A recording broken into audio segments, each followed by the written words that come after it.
Hey everybody, SVaughn82 back with another video. Today this one's going to be a little bit more serious, and it's just kind of a video I wanted to put out there. Maybe there's somebody that needs to see this, maybe there's somebody that needs to hear my story, and I wanted to put it out there so that if anyone is struggling with anything, you know that you're not alone, and you know that you can always hit me up. And yeah, let's go ahead and get started. I have suffered from anxiety and depression and an overwhelming voice in my head telling me that nothing I've ever done is good enough my whole life. Since the age of 12 or 13 years old, I found that I could use drugs and it would temporarily make the voice go away, or make the anxiety go away, or the depression go away. Of course, it was only temporary. But at the time, that was fine with me. Whatever I had to do on the daily just to make it go away, I would do. And for a long time, weed helped, and weed did the trick. And, you know, for years and years and years, it was about weed. But somewhere along the lines, I strayed from that path onto other things.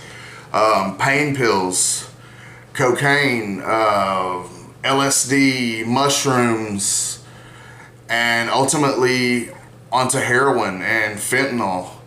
It just got worse and worse, and I got more self-destructive as I went through, like losing friends, the kind of life I was living. You lose friends, you lose, you know, I lost friends to death, I lost loved ones to betrayal on my part, or bad things that I did because I was using. I had some good women in my life that I've lost because of the kind of person that I was, and it just led me to a downward spiral of self-destruction and, you know, hurting other people. And it all built up and built up and built up for years, up until 2019. On December 26th, the morning after Christmas, I went and picked up my paycheck and I went and got a gram of heroin. The last thing I remember was snorting a line of it in a parking lot up the road from my house, in a gas station parking lot. Next thing I know, I come to and I have paramedics above me, circled around me, and I'm going to yank an oxygen mask off, and they're telling me no, no, no, no, no, and explaining to me what had happened and telling me to stay calm. Basically what had happened is, after I did that bump, somehow I made it about 7 or 8 miles away, and I don't remember how. Thank God I made it to the parking lot. But I was found hunched over the steering wheel of the car, unresponsive, pale as a ghost, not breathing. I don't know who found me, but they called 911 and the paramedics came out. They did a sternum rub on me, which is something they do to find out if you'll respond, because something about, like, there's a natural reaction that people have, like a protection mechanism built in you. When someone touches your sternum, you'll come to, and I was, you know, I was basically dead at that second, so I didn't. As soon as they did that, they administered Narcan. They did that several times, and Narcan reverses the effects of opioids and will bring you back. But in my case, I was already too far gone. I was dead. They decided to administer CPR, and I got all of this from a police report because, of course, I'm out of it.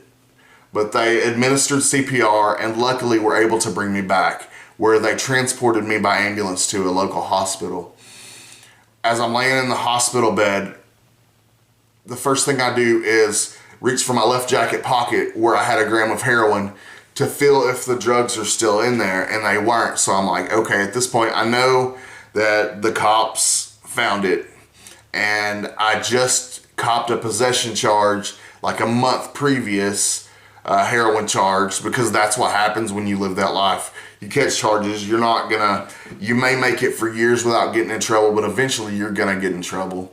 And that's exactly what happened. So I'm like, okay, now I'm facing a second possession charge probably. I don't know what's gonna come out of this overdose. So I unhooked myself, got out of the hospital bed, and fled on foot. I walked a couple miles up the road to a shady gas station. I called one of my drug dealers. Two of my drug dealers were actually together in a car, and they drove over, they scooped me up.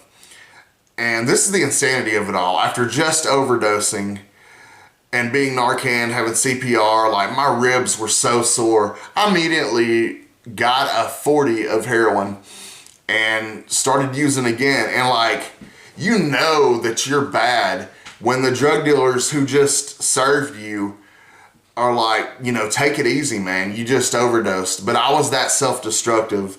I was killing myself. I never had the nuts to commit suicide, thankfully, but I was killing myself in another way. And that wasn't my first overdose.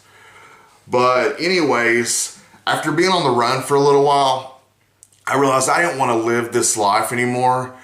It was just waking up in a panic, freaking out because like, where am I going to get my next fix? Are the cops going to show up at my door? Scared to step outside for fear that they may see you. It's not a life you want to live. And basically I decided to check myself in. I knew that I had to turn myself in or something eventually. I thought maybe it would be better for me if I went to rehab. And I also at that point was sick of living that life and I wanted to get better. So I went to a inpatient program at Cadiz here in Chattanooga, Tennessee, and it's a rehab facility. I went for 28 days inpatient.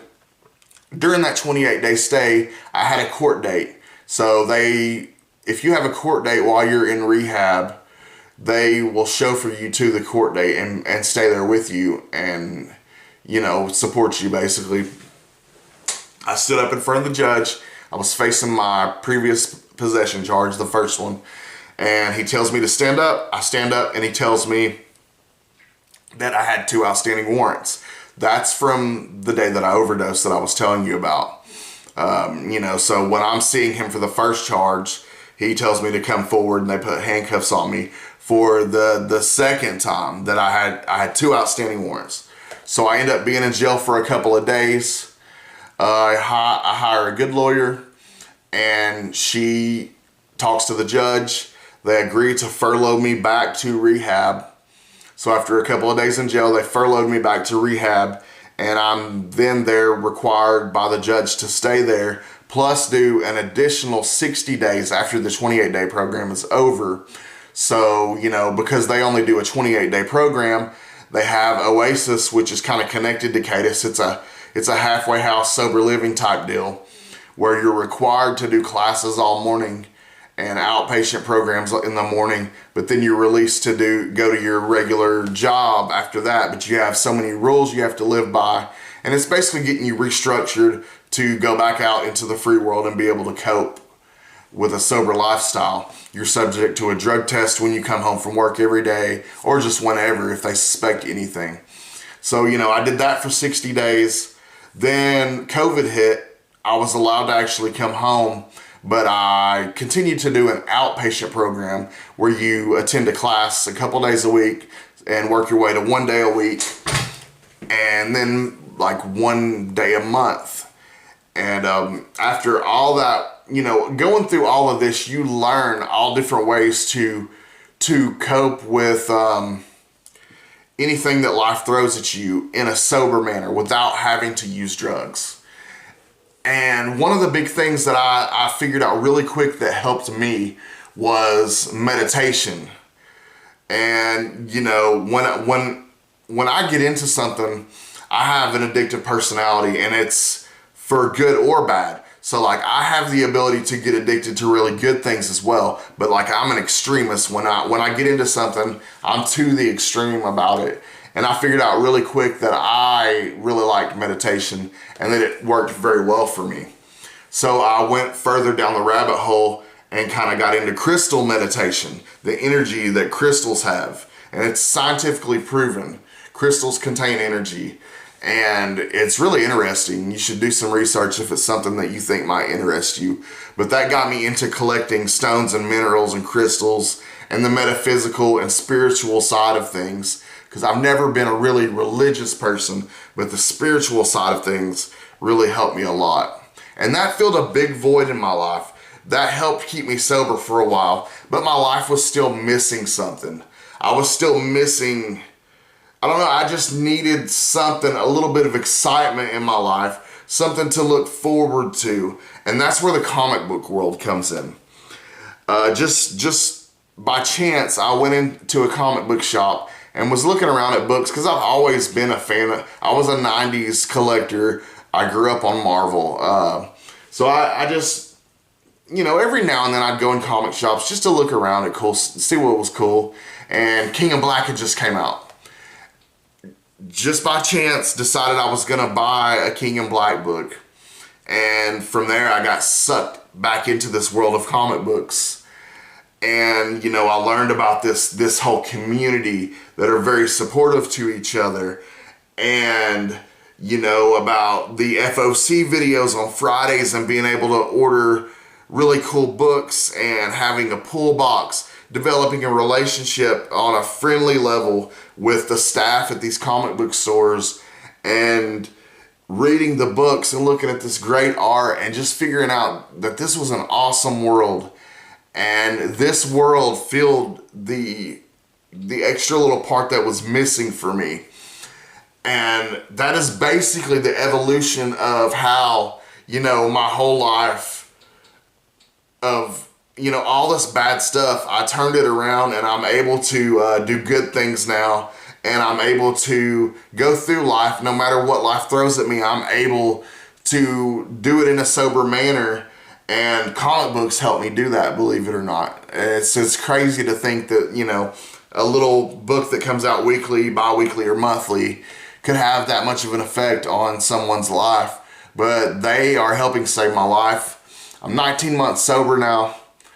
I'm not saying I don't struggle. I do struggle sometimes, but I have no desire to go back to the life that I once lived. And it's largely in part to meditation and comic books. But anyways, I wanted to share this story today. If you suffer from any kind of mental illness, you're not alone. If you need somebody to talk to, please reach out to me through Facebook, through Instagram, through YouTube, however you want, just reach out. If for some reason you're a Tennessee resident, I can put you directly to resources. I have friends that work in different places that are on staff and can help you. If you're anywhere else in the US or in the world, I'll help you find the resources. We'll find out together. But I wanted to put that out there. I wanted to share my story. Hopefully maybe somebody, it connects with somebody. And I love you guys, man. It's a rough world out there, but it is doable. You don't have to use and you don't have to suffer. But just remember that, and please reach out if you need the help. That's how I got from anxiety and depression to the comic book world. But thanks for watching, guys. I love you all. Bye.